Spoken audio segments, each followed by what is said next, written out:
Hello mga mi! Welcome to my YouTube channel. This is your host Mars Ria.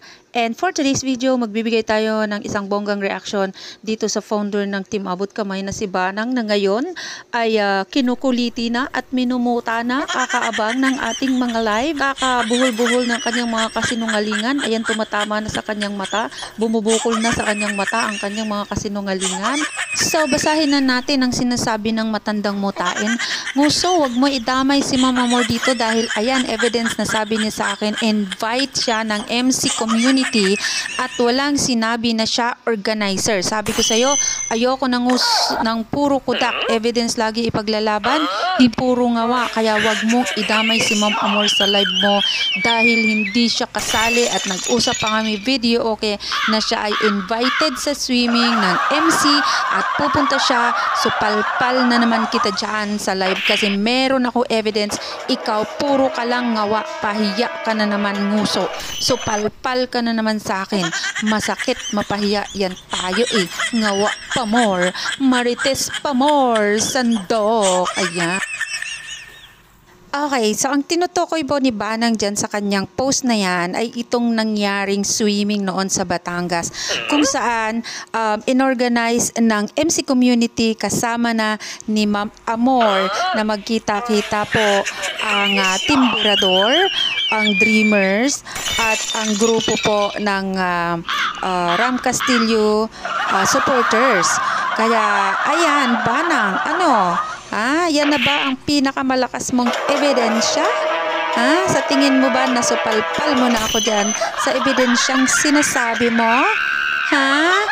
O baka naman utot-utot mo lang yan. Kaya bumubukol na lahat ng mga kuliti dyan sa mata mo. Dahil sa mga ginagawa mong kasinungalingan, Banang. Matulog-tulog din. Huwag masyadong kinakain ang konsensya mo sa kasinungalingan. Kaya pati dyan sa mata mo, bumubukol na yung mga kasinungalingan mo. Pakinggan mo na lang tong sinasabi ni Ma'am Amor dito. At ito ang susupalpal dyan sa pagmumukha mo. Pati na dyan sa nguso mong sinungaling. Matandang mutain. Pakinggan mo, Nung nasa baba. Ano lang po. Ito ay short, ano ko lang. Kasi gawa ng naguguluhan din ako masyado. Pero ito na lang para matapos na. Maraming salamat din po at pinagbigyan din po ako ng host natin na makaakyat ako dito sa kanyang live. Ito lang ang masasabi ko. Maraming salamat sa mga nakiramay sa family ko. Ito ang number 1 na priority ko na sasabihin sa inyo na maraming salamat sa lahat at yung pagtitiwala nyo din sa akin. Lahat kayo mahal ko. Pero ito lang ang masasabi ko.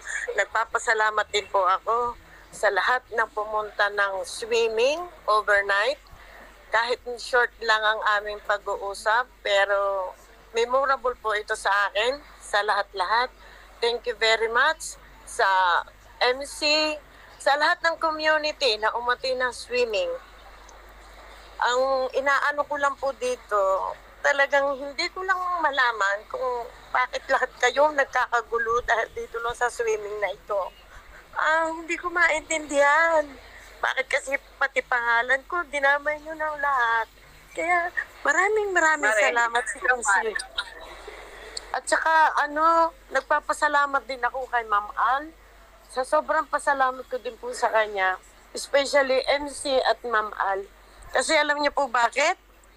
Kasi po ako ang nag-organize ng swimming na yan. O ayan, malinaw na ba sa'yo, matandang mutain? Ako ba ang nasupalpal mo?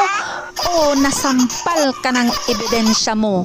Kasi bobo ka, tanga kang matandang mutain ka. Lahat happy naman. At nagpapasalamat po ako sa MC dahil sila po lahat ang gumastos. Pati si Ma'am Al. Si Ma'am Al po ang nagbayad ng aming swimming. Sila po ng MC. Kaya nagpapasalamat po ako. Dahil sa hirap din ng katayuan ko kasi ilang araw lang naman ako.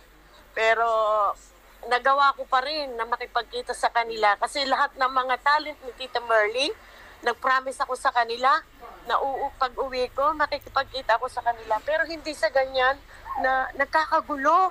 Hindi ko inakala na magkakagulo kayong lahat dito sa swimming na to. Pero I'm happy na nakita ko silang lahat kahit sa sandaling oras, sa sandaling panahon. Kaya maraming salamat po. At saka isa pa, hindi ko talaga masabi, at talagang nanginginig na ako sa... Hinga muna, Mare. Hinga muna, Mare. Relax Hindi ko lang. alam kung paano ako magpapasalamat. At hindi ko rin alam kung paano ko kayo, hirap na rin naman ako. Ang mga katayuan ninyo. Lahat kayo nagagalit. Bawat isa sa inyo, mahal ko. Pero hindi ko alam kung paano ko kayo pasasalamatan pa sa matagal ng panahon na pagsasama-sama natin. Maraming salamat po talaga sa swimming na yan. At sa MC, maraming salamat talaga. Hindi ko makakalimutan yung gabi na yan. Yung ating overnight swimming. Alam ko na kayo lahat ang gumastos. Ako talaga nag-organize. Kaya wag na kayong magalit. Sa lahat sa MC, wag kayong magalit. Pasensya na po kayo kung nagkamali ako na hindi ko akalain na magkakagulo kayong lahat ng dahil dyan.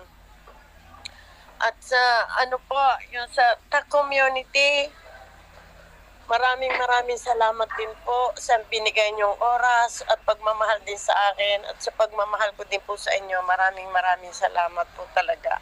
Wala akong masabi sa lahat ng community. Maraming salamat. Hindi ko akalain na kayo ay magkakagulo. Ito lang po ang masasabi ko. Ang magpasalamat ng husto. Ang isa pa po na pasasalamatan ko ay si Ram Castillo, na kahit siya ay nakagaling sa flight niya, nakipagkita pa rin po siya sa akin.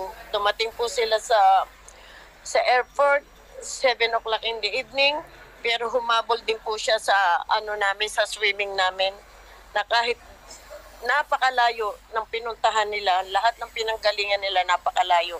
Nag-iisip din po ako kung paano siya makakarating sa amin sa Matabungkay dahil alas 7 na ng gabi.